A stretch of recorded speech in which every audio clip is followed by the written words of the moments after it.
Hello everyone, today we're gonna see how to copy Excel sheet with same format.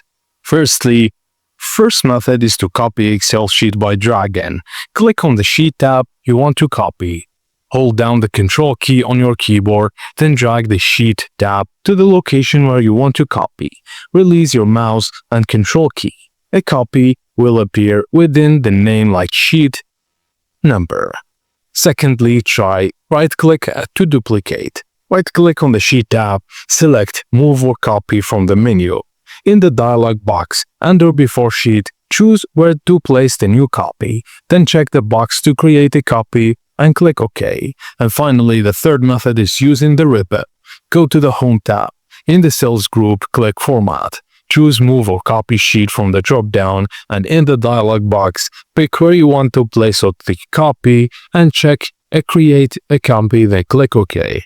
And that's it, guys. Thank you for watching, and please don't forget to like and subscribe for more.